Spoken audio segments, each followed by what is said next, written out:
puis après, peut-être on avait vu dans Candice Renoir, ou dans des pubs, ou des courts-métrages, etc. Voilà. Et toi, Axel? Et moi, je m'appelle Axel Norodiski, je tourne avec Mathilde sur Je te promets. C'est dans les triplés, on est 2 des 3 triplés. C'est pas facile des fois de présenter, hein. C'est Nordiski. Non. Moi, ça commence bien. Naroditsky. Naroditsky. Ça fait peur, mais en vrai, c'est pas si compliqué. Mais non, voilà, au début, c'est ça. Maintenant, c'est la première année que tu viens. Donc... À lire, on se dit waouh, mais en fait, ça va. Exactement, c'est ça. Alors, la première des questions, c'est la question. À chaque fois, c'est une question pour tout le monde. Vous répondez au tour de rôle. On va recommencer par toi, Axel.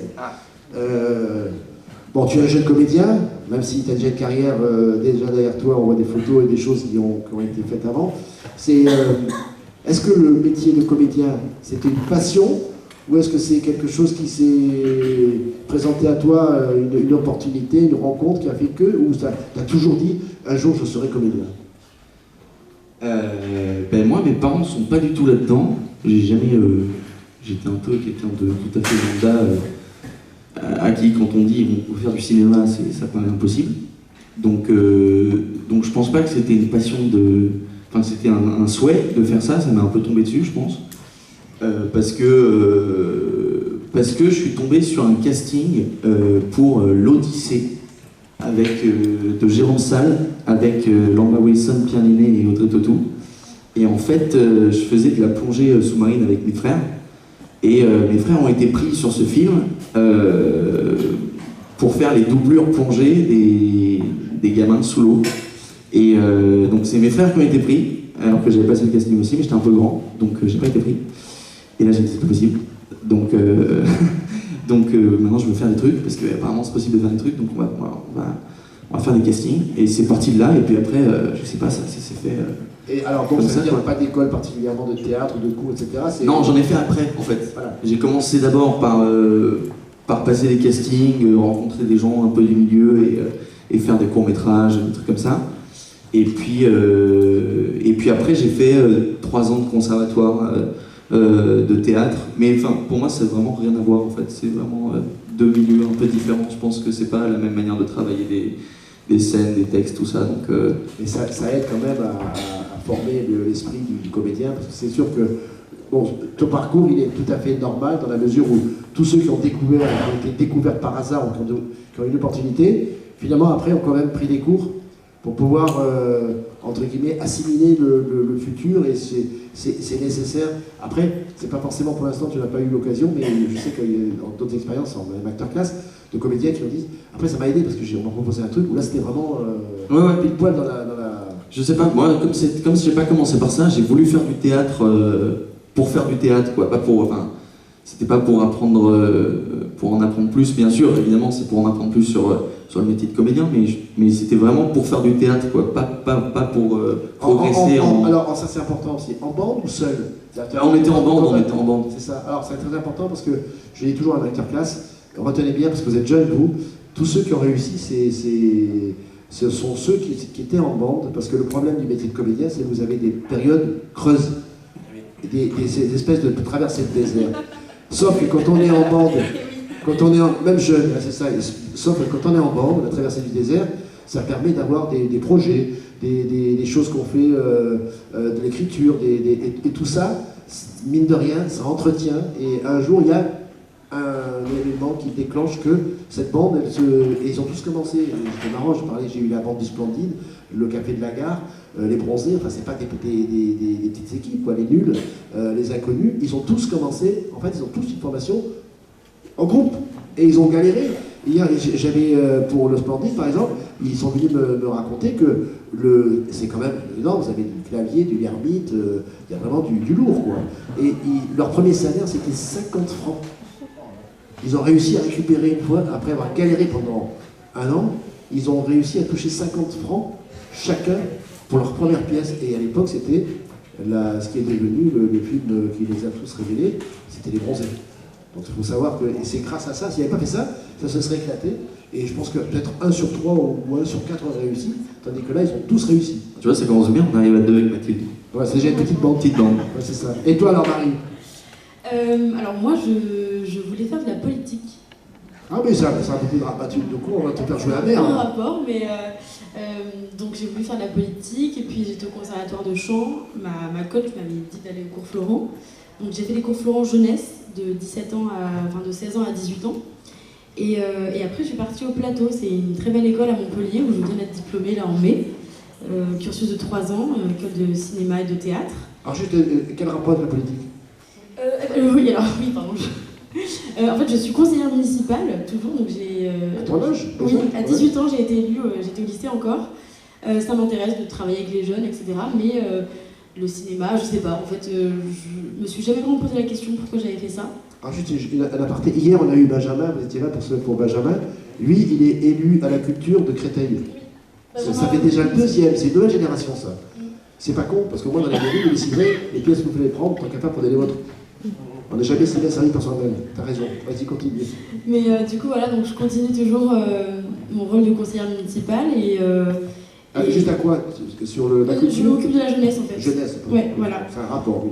C'est un rapport, et puis le théâtre est venu, comme ça j'ai toujours aimé me montrer en spectacle, comme on dit. Et donc j'ai fait du théâtre, de la télé, de la pub, etc. Et là je viens d'être diplômée, donc j'attaque pleinement mon métier de comédienne. D'accord, donc le hasard, c'est pas franchement la politique. Tu avais quand même une ambition de dire, le fait d'être exposé, il y a quand même un rapport. Les gens qu'on voit beaucoup à la télé, vous avez vu, les politiques, on les voit tous, ils sont pas tous bons. Hein.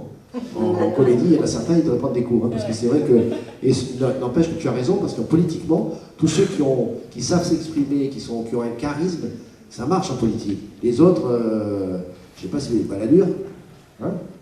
Je vous ai demandé de vous taire, mais ce genre de mec, bon, ça inspire pas vraiment l'empathie, donc c'est important, c'est un vrai rapport. Et toi alors Mathilde?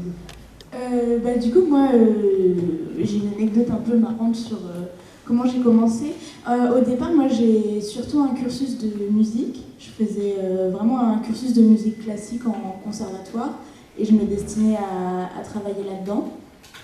Et à côté de ça, j'avais fait du théâtre, mais comme une activité, quoi, à côté. Et au moment où j'ai commencé à faire que de la musique, je me suis rendu compte qu'en fait, je voulais vraiment jouer, que le théâtre me manquait beaucoup, que j'avais envie de faire des tournages, etc.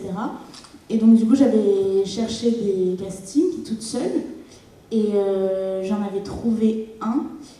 Donc, c'était un casting pour un court-métrage sur Paris, et à l'époque, j'habitais à Lyon. Et du coup, en cachette de mes parents, j'ai dit que j'étais malade pour rater une journée d'école. J'avais pas trop d'argent à l'époque. Donc je suis allée à Paris en bus de nuit. Je suis allée passer mon casting que j'ai eu pour un super court-métrage, c'est Teen Horses de Valérie Leroy. Et en fait, quand mes parents l'ont su, ils n'ont pas du tout sauté au plafond, ils étaient super énervés. Ils avaient l'impression que je me dispersais, que j'abandonnais mes études, que je faisais n'importe quoi. Et j'ai pas lâché, j'ai tenu bon. Voilà, et en fait, finalement, de fil en aiguille, ça n'a pas trop mal marché. J'ai fini par trouver sur Facebook le casting de Je te promets, donc comme quoi, il faut vraiment être persévérant. Et en fait, depuis que mes parents ont eu l'occasion de me voir sur un écran, tout va mieux. La magie du cinéma qui a opéré, et ils se sont dit, bon, ok, d'accord. Ça va, tu as le droit de faire ça. Oui, ça, t'es pas malade, et puis tu vois la télé. Donc, et ça s'est pas paru louche, de disparaître en pleine nuit? Non, j'habitais pas chez mes d'accord. parents. J'habitais déjà toute seule. Mais c'était toute une histoire. Ils se sont rendus compte que j'étais absente dans mon école. Voilà. Mais c'est intéressant ce que tu dis, parce que c'est pour les jeunes qui regardent et qui s'intéressent en général, les jeunes se disent, bon, vous êtes l'épreuve que des jeunes de tous horizons, qui n'ont pas forcément de formation, peuvent arriver à jouer. Notamment, c'est le développement des séries. Je dis toujours, c'est qu'aujourd'hui, avant, à l'époque, il y avait une série, c'était à l'époque Plus belle la vie. Maintenant, il y en a une par panel, il y a toutes les chaînes développent, les réseaux, les plateformes aussi. Donc, du coup, ça ouvre plein d'opportunités. Et c'est intéressant que tu dises, par exemple, tu as trouvé ton casting sur Facebook. Toi, je ne sais pas si ça t'est arrivé. Moi, c'est Facebook aussi. Voilà. Et toi, Marie? Aussi, bon, donc ça veut dire que jeunes, allez sur... peut-être pas leur dire, sinon ils vont tous vous griller. Demain, Facebook va exploser parce qu'ils vont tous des... Voilà, comme disait Marc Roga, si vous avez un conseil à donner à un comédien, ou une comédienne comme vous pour réussir. Elle disait, le seul conseil que je peux leur donner, c'est chacun sa mère. C'était rigolo, parce que c'est vrai, quand vous leur donnez le truc, ils vont venir vous bouffer en plus. Vous les aidez. Il y a plein de trucs sur les réseaux et tout ça, hein. Enfin, Ouais. genre, c'est vachement développé hein, sur c'est pour ça. Internet. Alors maintenant, on vous connaît, bon, on va commencer par Je te promets, tous les deux, vous pouvez répondre en alternance. Comment vous êtes arrivés sur Je te promets? Mathilde. Non, bah donc du coup, donc sur Je te promets, il fallait caster les triplés. Hein, donc il y avait Oui, les voilà, il faut triplés. peut-être raconter l'histoire. Oui. Tout le monde tout connaît, Je te promets. Voilà. Non, bah alors pour ceux qui connaissent pas, du coup, Comme moi. J'avoue que j'avais jamais regardé. c'est on suit une famille donc un peu particulière. Il y a des triplés donc avec 2 vrais jumeaux. Et un enfant adopté qui est donc noir, donc ça fait une famille Benetton un peu, hein, en quelque sorte, un peu partie des triplés un peu particuliers. Et donc on les suit surtout dans le présent quand ils ont 40 ans, ils sont interprétés par Marie-Lou Berry, Guillaume Labbé et Narcisse Mamet. Et en fait, ils ont plein de problématiques, hein, c'est des gens qui ont plein de soucis, et par les flashbacks du passé, on arrive à comprendre pourquoi ils ont autant de problèmes. Et donc, Axel, Dembo, Camilo et... Qui est dans Demain nous appartient d'ailleurs, Dembo. Qui joue Suleiman. C'est ça? Ouais, c'est ça. Qui est venu l'année dernière. C'est le troisième triplé, lui. C'est le Voilà, troisième le triplé. troisième triplé. Le triplé de couleur. Le triplé noir, voilà, c'est ça. Et donc, du coup, bah, nous, on devait caster donc, des triplés ados, et puis on avait aussi le cast enfant. Et donc, sur les triplés, ben, Axel et Dembo avaient déjà des expériences de tournage, avaient des agents. Je pense que pour eux, c'était un casting un peu plus lambda, entre guillemets. Ah oui, ça faisait partie des... Et puis moi, j'étais encore pas très expérimentée. J'avais trouvé mon casting sur Facebook, quoi. Et donc, on a fait un premier tour séparément. Et ensuite, on nous a réunis dans ce qu'on appelle un callback. Donc on nous revoit et on nous a placés ensemble. Oui, ils faisaient des paires en fait, de comédiens pour voir comment est-ce que ça fonctionnait. Moi j'ai entre nous. fait un casting avec Dembo et Axel et avec 2 autres comédiens T'as aussi. fait les deux, toi? Ouais, qui Ah, n'ont pas été pris. Mais... Des triplés, c'était 4, si vous avez compris. Non, Trois. Non, c'est marrant ce que je dis parce que c'est pour ceux qui écoutent, mettez-vous à leur place. Ils se disent, bon, callback, c'est pas forcément. On va pas expliquer que dans ce milieu, il y a des termes. En fait, un callback, c'est un espèce de deuxième tour de casting où souvent il y a le réalisateur qui est là aussi pour voir les comédiens en présentiel. Voilà, Axel, tu vas le préciser, mais c'est pour préciser que quand on dit un casting, on postule et on est pris. Non. On fait un casting et à partir de là, les emmerdes commencent. C'est-à-dire que, et pour eux, les galères et l'anxiété de savoir, c'est comme les étapes. Vous savez, c'est le Tour de France. Pour gagner le Tour de France, il faut faire plusieurs étapes. Donc la première, c'est ça. Exactement. Et donc après, il y a plusieurs tours et souvent sur des rôles comme ça où on n'était pas les personnages principaux de la série, les persos principaux de nos rôles, même c'était les acteurs de 40 ans, donc Guillaume, Marie-Lou et Narcisse. Et donc du coup, ils nous ont castés pour voir comment ça fonctionnait et on a fait le casting ensemble en fait. C'est ça, donc on s'est rencontrés au deuxième tour du casting, ce qui est un moment un peu stressant parce qu'il y a des réalisateurs qui vous regardent et il faut prouver en 15 minutes qu'on s'entend comme si on était vraiment en jumeaux alors qu'on se connaît pas. Donc c'est toujours des moments un peu particuliers où on surjoue une sorte de grande entente comme si on se connaissait hyper bien, quoi. Et en fait, finalement, ça n'a pas si mal marché que ça. Et donc on a été pris et en fait aujourd'hui on s'entend vraiment comme des triplés, quoi. Et c'est rigolo parce que ce genre de tournage, en jouant en triplé, là, ça tout de suite, ça crée une... C'est la folie. C'est la folie, mais pas même qu'entre nous. Je te promets, c'est ce qu'on se dit souvent, c'est que c'est une expérience qui a été... on était vraiment fusionnels entre les acteurs, quoi. Même avec Hugo et Camille qui jouent nos 2 parents, on était très très proches, quoi. Sur le tournage, tous les soirs on mange ensemble. Alors que c'était pas prévu, on était tous à se retrouver. On tournait à côté de La Rochelle dans une petite commune qui s'appelle Rochefort, juste en dessous. Et on se retrouvait tout le temps, on est devenus très très proches. La saison 3, la fin de tournage de la saison 3, elle était très, très compliquée, quoi. on s'est retrouvés en mode bon bah Alors, voilà, c'est fini. on va revenir après, hein, je te promets. Et toi, Marie, comment tu es arrivée Sur Demain nous appartient. Oui. Comment Oui. Alors, en fait, j'ai passé un premier casting pour le rôle de Lizzie, donc de la famille Roussel, pour ceux qui regardent. Donc un premier casting, un callback, en une finale, on était 3, et c'est Juliette Maliba qui a eu le rôle. Et en fait, c'était des jumeaux aussi. Et donc Genaël Gauthier, qui joue mon frère dans la série, avait passé le rôle pour Jack aussi, le jumeau. Et donc ils nous ont bien aimés et ils nous ont proposé de faire Lina et Maël, les deux pestes, où on filmait pour les enterrements, on faisait du cyberharcèlement, de la grossophobie, de l'homophobie. C'est pas bien, je le précise. Mais du coup voilà, et en fait donc, j'ai repassé le casting et une semaine après j'avais été prise. Oui, donc ça a été un peu compliqué, mais finalement le hasard aussi ça a été très long et à la fin très rapide. C'est quand même une caractéristique qu'on doit dire à tous ceux qui regardent, c'est que c'est pas un métier facile, quoi. Parce que c'est fait de plein de déceptions, je suppose. En fait, je pense que, peut-être que vous allez me rejoindre, mais je pense qu'il y a 20% de jeu et 80% de réseau et de contact aussi. On en parle peu, mais les rencontres font que, en fait, ah tiens, t'es sur ce projet, ah bah tu correspondrais grave bien et tout. Moi j'ai un pote qui justement est allé à une avant-première par hasard. Et puis il parle avec la prod, il lui dit mais tiens tu ressembles trop à l'acteur principal, mais viens, il a pas passé le casting, il a eu le rôle et il passe au cinéma bientôt.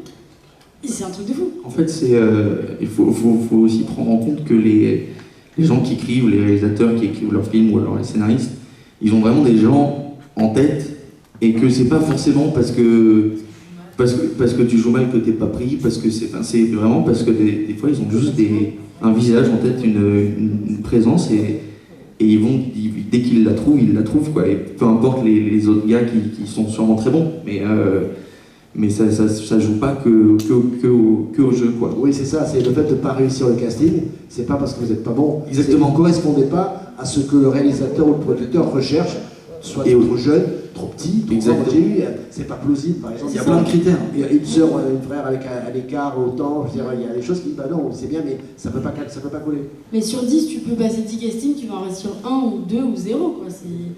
Enfin, on en passe beaucoup, même sans passer un casting avec la directrice de casting. On envoie notre profil. Combien de profils on envoie?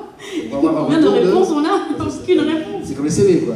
Bien sûr, mais c'est aussi la beauté du métier, c'est que on est débutants et on a envie, on a cette rage d'être comédien et de réussir. Et je trouve que passer par là, c'est aussi beau de se dire bah ouais, on se prend des revers dans la figure, mais en fait ça nous fait avancer et on comprend nos erreurs, puis on travaille encore plus, puis je trouve que c'est beau aussi quoi. Ce qui est important, c'est de ne pas se remettre en cause parce qu'on pense qu'on n'est pas pris. C'est ce qui se passe au début, souvent. Après, on comprend, mais au début, c'est vrai que chaque retour négatif, on le prend vachement dans la gueule. Mais après, on se dit, bon, bah, une fois qu'on a compris comment ça marchait, si ça marche pas, ça marche pas, quoi. Enfin, c'est pas... Puis, il faut pas faire comme tout le monde, il faut vraiment avoir son identité et ça plaira pas forcément à tout le monde. Le jeu, c'est hyper abstrait, je trouve. Il y a des gens qui vont pas forcément aimer ta façon de jouer, pourtant d'autres aussi. Et je pense qu'il faut vraiment, il faut quand même se remettre en question et toujours travailler, mais je pense qu'il faut avoir son jeu, sa personnalité et puis être heureux de tourner quoi. C'est pas ça.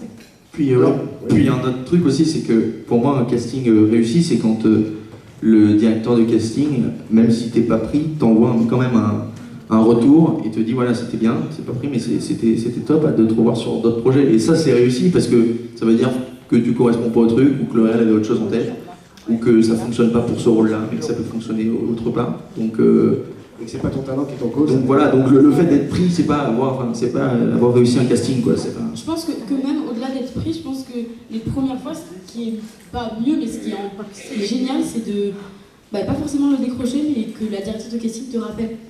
C'est une sorte de carte de fidélité. Dès qu'elle a un projet, elle dans le carnet d'adresse. C'est ça, et puis elle te rappelle et tout. Et je pense que c'est ça aussi qui est chouette. On passe des castings, mais des fois on ne réussit pas, mais on est rappelé. Et du coup, on est sur d'autres projets et tout, et on rencontre du monde, et franchement, c'est cool. Alors, au-delà de présent à la série, parce que maintenant, je vous promets, c'est arrêté, la troisième saison, est-ce qu'on parle de reprise ou pas du tout? Pas du tout. Pas du tout. C'est fini. Maintenant, ça veut dire qu'il faut partir sur autre chose. Et alors, est-ce que, parallèlement à ça, vous avez essayé de cultiver en musique. Est-ce que tu continues la musique ou ça t'as carrément laissé de côté Non, j'ai jamais, Pareil pour la politique. j'ai jamais arrêté. En fait, je faisais une école, j'ai fait une école supérieure que j'ai continué malgré les tournages. Ça a été hyper compliqué. Et ça y est, j'ai terminé, je viens d'être diplômée. Donc là, Bravo, hein, voilà, mais du coup, là, ça y est, je démarre à temps plein le monde du travail, quoi. Et j'ai pas envie de faire que des tournages. J'aimerais bien, idéalement, trouver des projets où je peux essayer de quand même mêler les deux. Je fais un appel, si jamais quelqu'un veut faire un rôle d'une musicienne, par exemple. Non, mais j'adorerais, par exemple, ça serait une opportunité incroyable pour moi de pouvoir jouer une musicienne, par exemple, dans un projet. Voilà. Mais oui, ça existe, il y a des histoires comme ça. Et c'est marrant parce que ce que tu dis, à l'inverse, il y a le dimanche, je sais qu'on va en parler, mais dans Tonton Édouard, moi j'ai casté un violoncelliste qui était un virtuose, qui s'appelle Adrien Frassambé, qui alors lui, c'est après un vrai virtuose, etc. Et je l'avais découvert lors d'une. Je volais pour la messe en hommage à Georges Leclerc quand il est décédé. Mireille Darc voulait un musicien, un violon. Et je connaissais le violonciste, je n'avais pas de violoniste, je ne connaissais pas. Et j'ai demandé à l'époque à un ami qui est maire de Saint-Jean-de-Maurienne, qui a un conservatoire de musique. Il m'a dit, on a, chez nous, je sais qu'on a une pointure, un mec qui est tout le temps en Chine, au Japon, c'est un jeune virtuose, violoncelliste. Et je l'ai rencontré là, il a joué quand même devant Alain Delon, Mireille Darc, etc. Donc, et à la fin, Alain Delon a dit, et Mireille, à l'époque malheureusement est décédée, mais a dit, mais j'aimerais bien que vous jouiez, quand je serai parti, j'aimerais bien avoir ce genre d'hommage, parce que vous jouez fantastiquement bien. Et du coup, je l'ai intégré dans les festivals, maintenant il est un comédien comme les autres, il tourne, et là, il joue dans le film, et il fait d'autres choses. Là, il est devenu chroniqueur de radio, mais on lui a changé sa vie. Parce que c'était un gars qui était... Pour vous dire, ce milieu est très compliqué. Il est violoncelliste, et quand il est arrivé, et je ne savais pas moi, dans ce milieu, quand on passe des concours, on ne dit rien. C'est bizarre, on arrive, on ne dit pas un mot, il y a un jury, et on joue. Et lui, il m'a dit, mais moi j'ai toujours connu que ça, et quand je suis arrivé chez toi, on parle. Moi je lui dis, et du coup il en a fait un spectacle qui s'appelle Le Voyage en violoncelle, il raconte sa vie de violoncelliste, mais en parlant, et en plus en racontant des blagues. Et ça a changé. Et quand, pour donner l'anecdote, au bout d'un moment, il avait déjà tous les prix. Il est en plus financé par une fondation suisse. Ils lui ont donné un violoncelle qui date de 1670, pour te dire, qui est un bijou, c'est vraiment qui vaut des millions.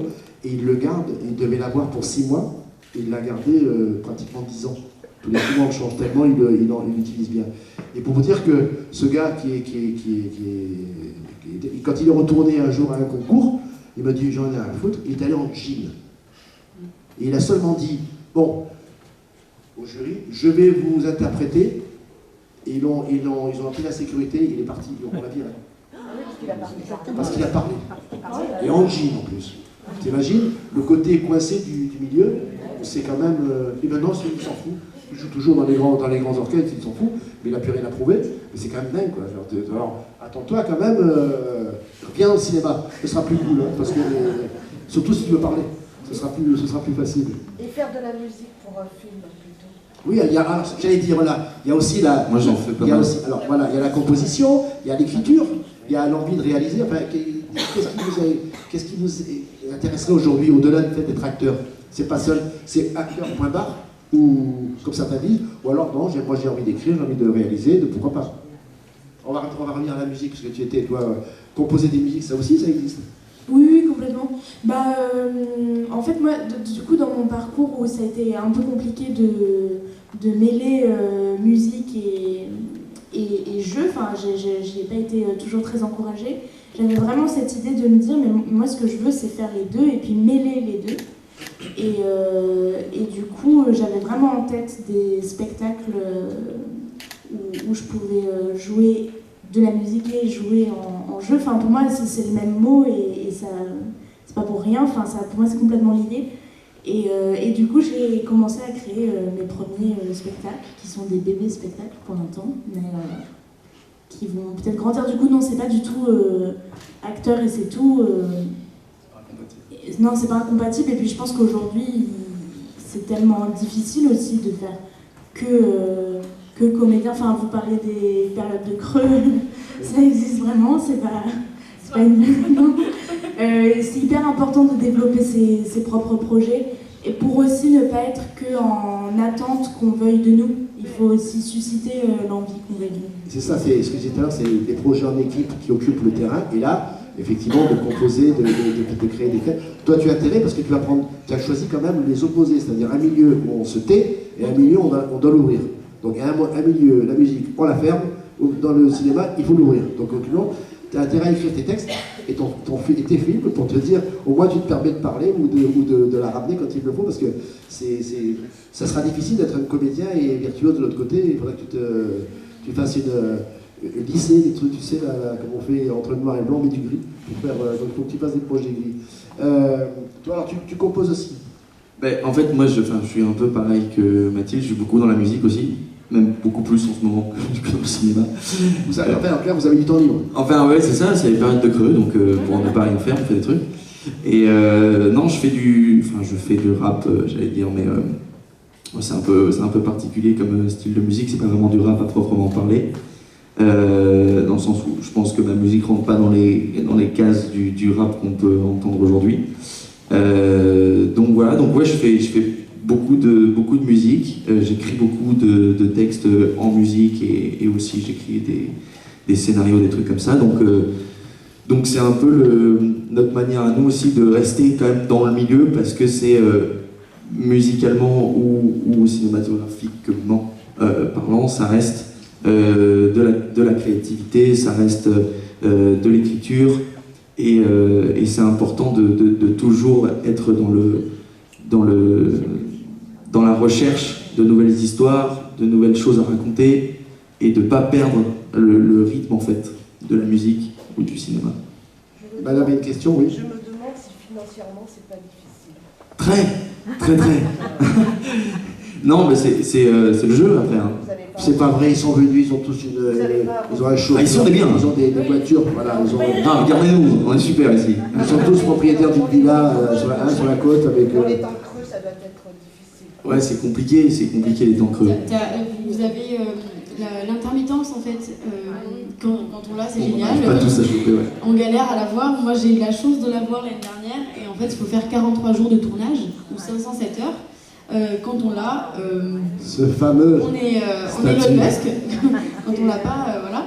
Mais c'est des belles aides. On a aussi, pour continuer justement à travailler, l'ADAMI qui nous financer des masterclass à Paris ou ailleurs. Mais c'est vrai que c'est très compliqué. Le régime général et le régime d'intermittent, c'est compliqué.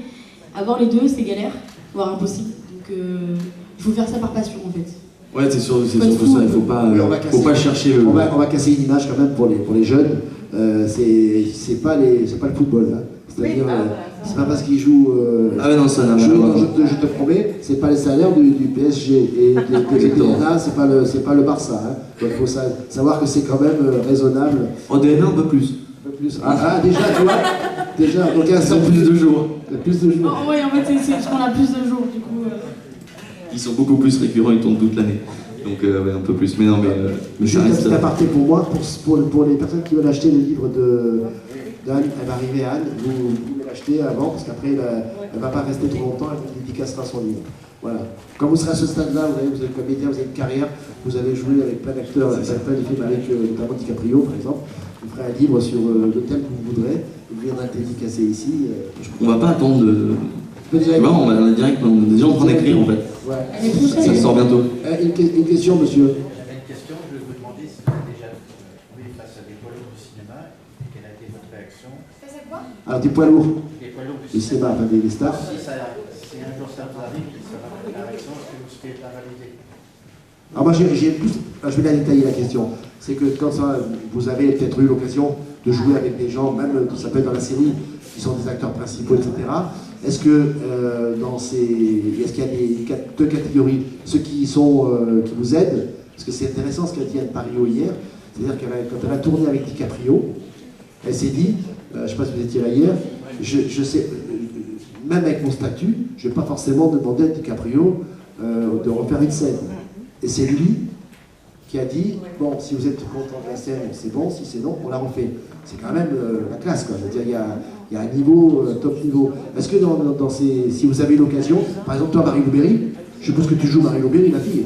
Je vois pas comment tu pourrais faire. On va jouer avec eux, par contre. Vous avez jamais joué avec eux? Moi, j'ai joué avec eux.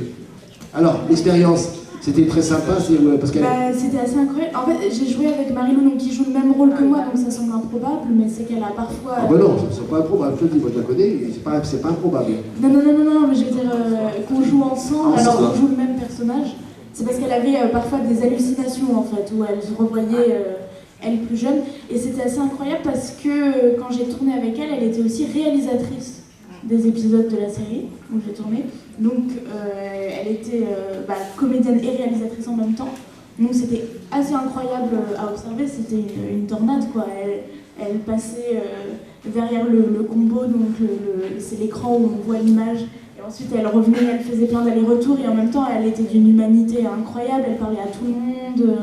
Elle a pris le temps de nous parler, de nous accueillir, elle était sincèrement contente d'être là. Enfin, c'était vraiment incroyable, ouais.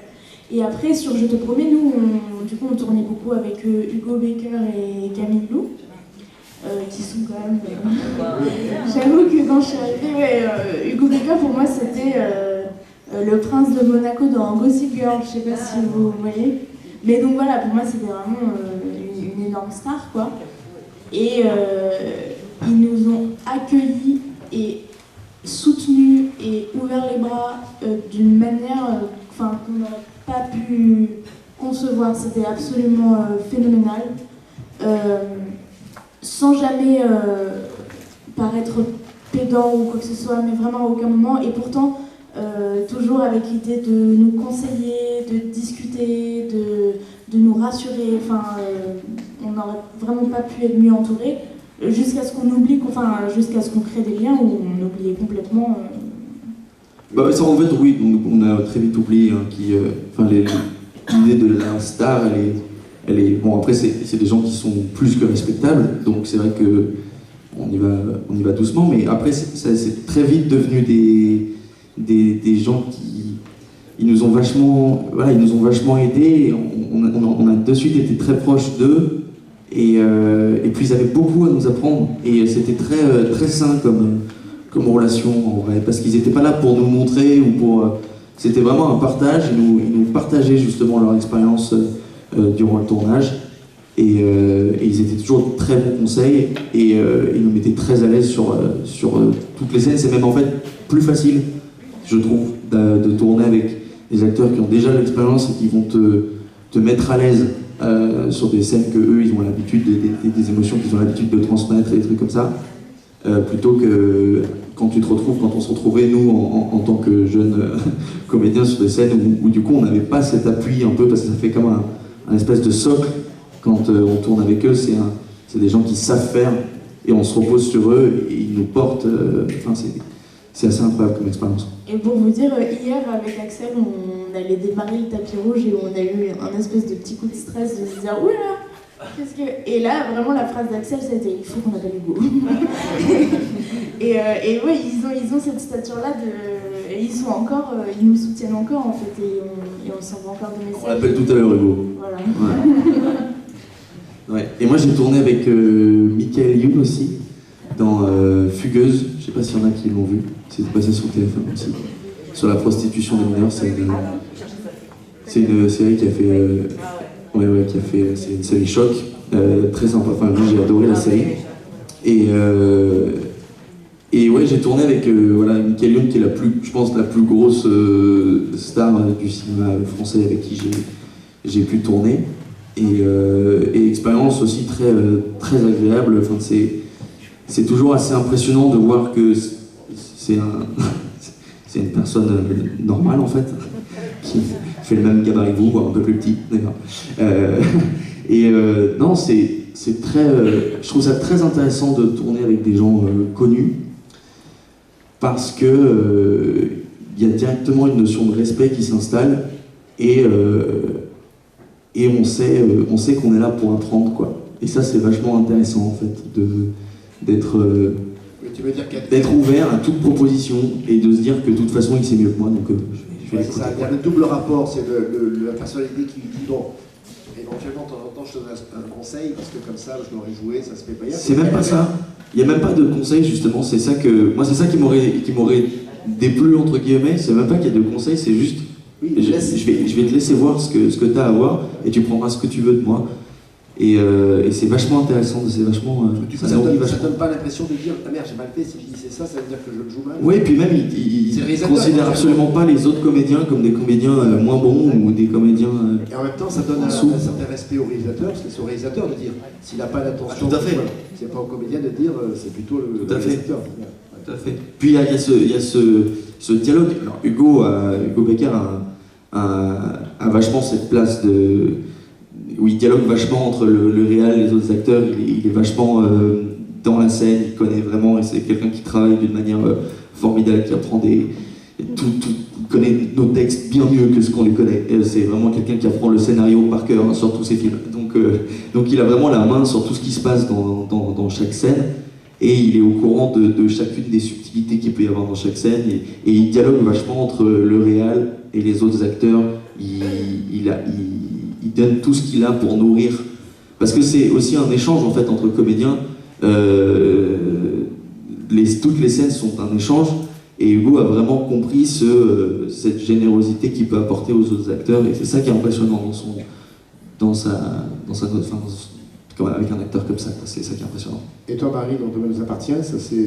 Alors moi j'ai une petite anecdote dans Candice Renoir. En fait, c'était mon premier tournage, je venais de rentrer à l'école, donc j'avais 18 ans, 19 ans. Et en fait, j'étais avec Cécile Bois, celle qui joue Candice Renoir. Incroyable. Cette femme a fait changer beaucoup de choses dans ma vie.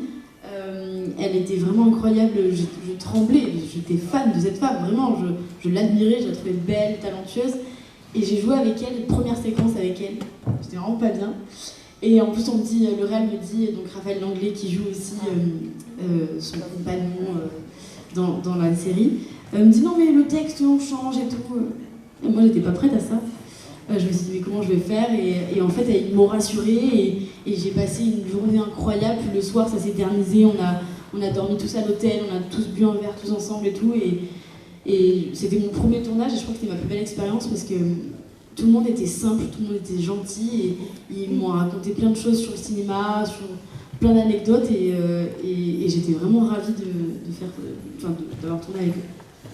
Alors, dernière question, parce qu'il faut tout masterclass a quand même une fin. Projet, parce que vous avez j'ai bien compris qu'il y a assez de temps, mais est-ce que ce temps vous l'occupez aussi à des projets qui se pointent à l'horizon, ou des cols, des ricoles et des ricoles, les uns et les autres? Alors, on commence par qui? Mathilde? Alors moi, si on s'en tient au tournage, les projets d'avenir sont bien flous en ce moment. Le mur est loin, c'est ça? Ouais, voilà. Des castings, ce qui est déjà pas mal, parce que des fois on n'a même pas de casting. Mais là, non, j'ai pas d'informations malheureusement à vous dévoiler de fonce sur tes projets, alors, des projets de musique. Alors oui, alors sur mes projets à moi, oui. Je suis en train de fonder ma compagnie, voilà. Et je suis en train de développer un spectacle où je fais du théâtre et de la musique en même temps. Voilà, donc ça c'est mes projets à moi. C'est déjà bien.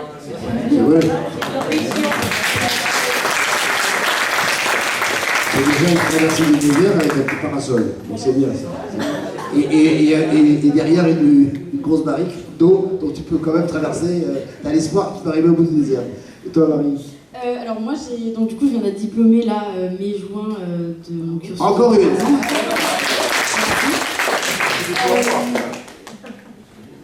C'est intéressant que tu dises ça, parce que ceux qui écoutent, on ne devient pas comédien parce qu'on est nul à l'école. Hein, c'est parce que c'est ça, c'est pas. Comment? Non, j'ai dit on ne devient pas comédien quand on est nul à l'école, c'est-à-dire on fait ça pour. Oui, non mais ça n'a rien à voir. C'est possible. Moi j'ai juste le bac, je l'ai eu grâce au Covid. Non mais justement, on peut déjà avoir. On est deux. Voilà. 3. Pour moi, il n'y avait pas le Covid, vous vous rendez compte? Et il y a... Non, ce que je veux dire, c'est que faut pas croire que, comme les parents disent, tu vas faire du théâtre, ou je sais pas quoi. C'est pas... Voilà, on va faire le Saint-Amand. Non, ça veut dire que, moi, j'ai par exemple, je me souviens plus quelle comédienne m'a dit, mais moi, je suis diplômée, je suis pharmacienne. Et je vais retrouver le nom avant que ça ferme, avant que j'arrête, parce que je fais ça trop, j'ai dit, mais elle est pharmacienne, personne ne le sait, quoi. J'en ai qui sont diplômés de droit, qui sont avocats, vraiment, et qui ont tout laissé tomber pour être comédiens. Donc, c'est ça la vraie passion. Mais ils ont. Donc, de plus en plus, je trouve qu'il y a derrière, il y a vraiment une culture comédienne, c'est vraiment une passion pour des gens qui ont des talents, quoi. C'est aussi votre cas, c'est-à-dire vous ne sortez pas avec style, à l'époque, il y avait. On sortait du certificat d'études, on m'avait dit, allez, j'ai tombé sur un casting, je suis célèbre. Ça pouvait arriver, il faut quand même le talent. Ça suffit pas. Hein. C'est pas parce qu'on est nul, il faut avoir du talent. Et toi, non? À moi ben moi, parce que ça, elle n'avait pas fini. Elle n'avait pas fini, vas-y. Mais non, donc diplômée, donc j'avais fait une petite pause un peu dans les tournages et tout, je finissais l'école et puis je savais pas trop ce que je voulais faire. Moi j'ai envie de faire plein de choses, j'ai pas envie d'être que comédienne. Franchement, ça m'embêterait d'être que comédienne dans ma vie. Je suis en train de développer un concours sur Montpellier de court-métrage. J'ai envie de mettre à l'honneur les jeunes. Quand je dis les jeunes, c'est les jeunes comédiens, c'est de tout âge, mais qui débutent. Et donc je fais ça avec Enola Rigui, une comédienne qui joue dans Plus belle la vie aussi, enfin qui jouait. Donc on est en train de développer ça pour justement faire découvrir, pour montrer qu'on peut faire des courts-métrages avec peu de moyens et faire de belles choses. Donc voilà, j'ai envie de m'installer à Paris aussi. Et puis j'ai envie de travailler dans l'événementiel, mais dans le cinéma. J'ai créé une auto-entreprise il n'y a pas très longtemps et j'ai envie de...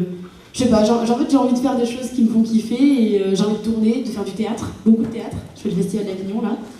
Et voilà, j'ai envie de m'amuser, de travailler, mais de m'amuser. Voilà.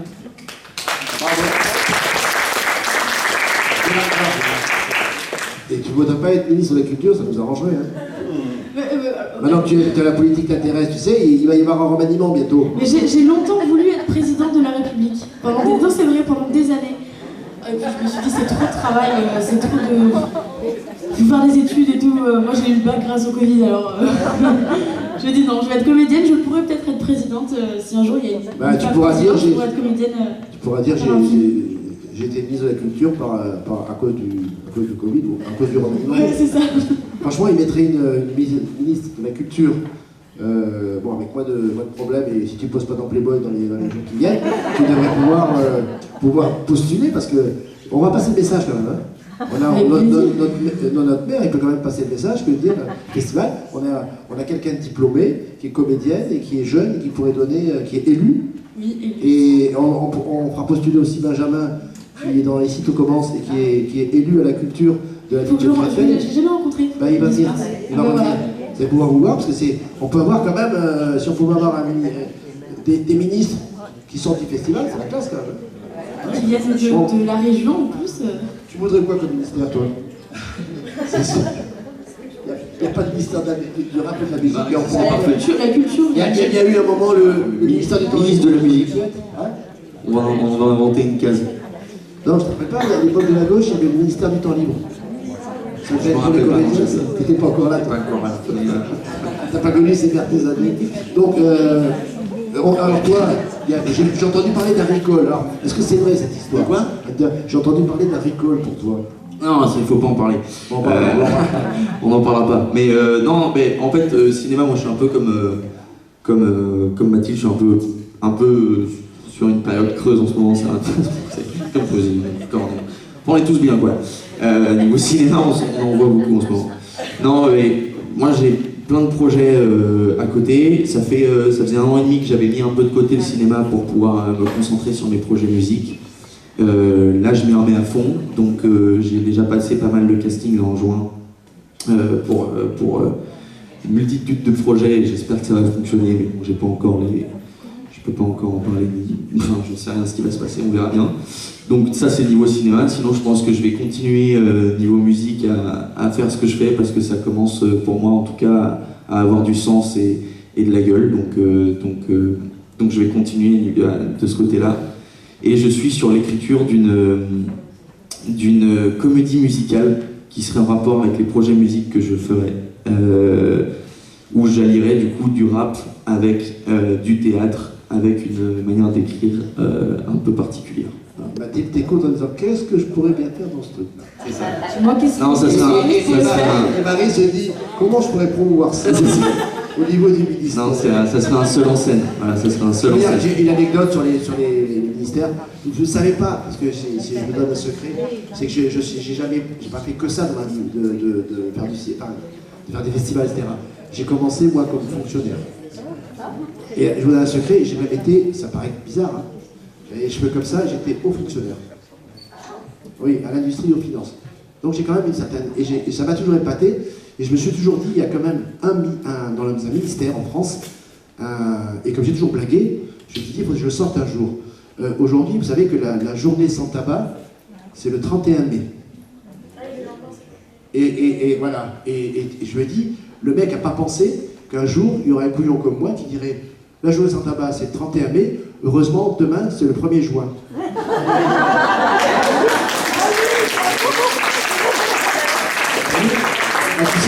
Tu sais, je l'ai fait il y a 5 ans, ça a été repris partout, parce que je me suis dit, ça c'est quand même, mec, il a quand même pas réfléchi. C'est peut-être fait exprès. Hein.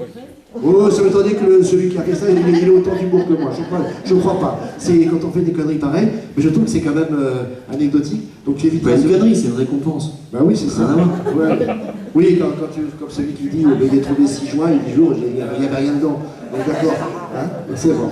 Bon, en tout cas, merci à tous les trois. Merci beaucoup.